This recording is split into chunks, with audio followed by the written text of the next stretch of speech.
Nous sommes à Villeplane. Villeplane, très joli petit hameau, non loin de Guillaume, dans les gorges d'Aluis, chez Anita, à l'éco-gîte de Villeplane. Bonjour Anita. Bonjour. C'est magnifique chez vous. Merci. C'est magnifique.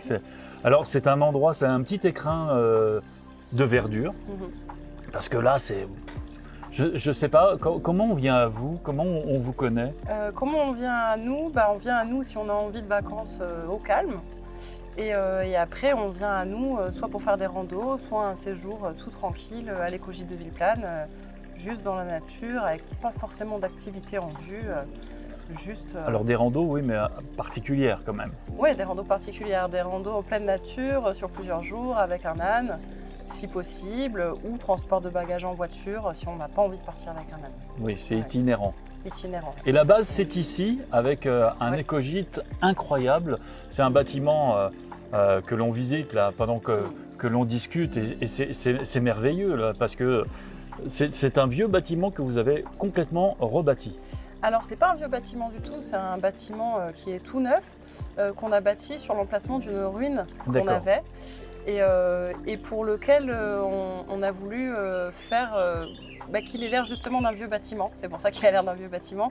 C'était un peu le défi de faire quelque chose de neuf qui s'intègre vraiment très bien dans le village. C'est réussi. Merci. Et puis de faire que ce soit un bâtiment le plus éco-responsable possible, qui ait le moins d'impact possible sur l'environnement. Panneaux photovoltaïques, oui.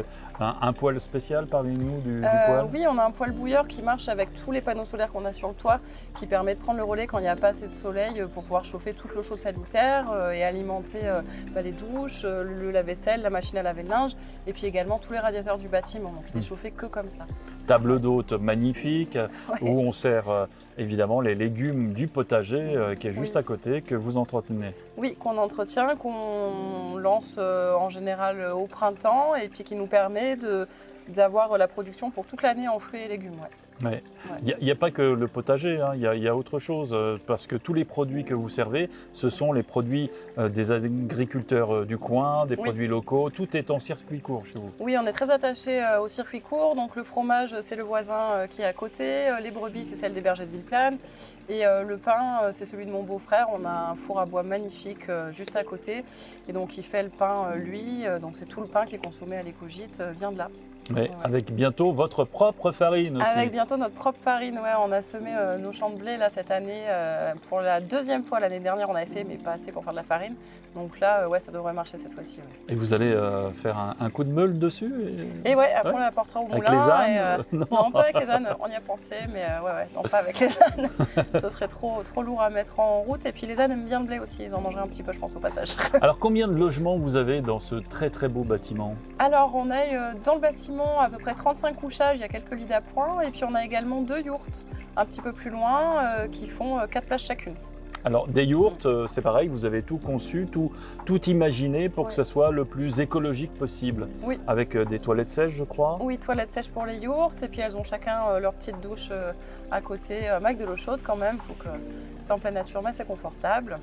Et puis elles sont vraiment dans un petit écrin de verdure, donc le matin on se lève, on est juste en pleine nature, le petit déj sur la terrasse. Pour la nuit, il y a un dôme de verre en haut des yourtes, donc on peut voir les étoiles quand on est couché, donc c'est assez sympa. Donc la volonté est bien inscrite en fait dans l'ADN même du village de Villeplane, c'est-à-dire tout éco-responsable. Oui, mais ça n'a pas été pensé au départ comme quelque chose d'éco-responsable. C'est juste des habitants qui ont créé une activité ici pour pouvoir rester y vivre et qui l'ont fait en adéquation avec leur façon de vivre. Et donc c'est devenu quelque chose d'éco-responsable, mais à la base ça avait été créé alors même qu'on ne parlait pas de séjour ni d'écotourisme, ni de tourisme vert, ni de tout ça. Donc ça a vraiment été fait comme ça dès le départ, parce que ça allait avec la façon de vivre des gens qui l'ont créé en fait, c'est-à-dire. Et puis on parlait d'ADN du village, la preuve que ça plaît puisque le village vit. Vous êtes combien à l'année? Alors c'est pas un très gros village, mais on est 25 habitants. Oui, mais c'est un hameau, donc c'est bravo, bravo. C'est un hameau avec plein de gamins qui sont scolarisés ici. C'est bien vivant. Et on est à quelle altitude précisément? On est à 1250 mètres. D'accord, et c'est le paradis. Et c'est le paradis, c'est ça. On s'y sent bien, on s'y sent plutôt pas mal. En tout cas, merci beaucoup de nous avoir accueillis chez vous, Anita. C'est superbe, l'éco-gîte de Villeplane, on vous le conseille parce que franchement, la démarche est belle, mais aussi l'environnement est magnifique.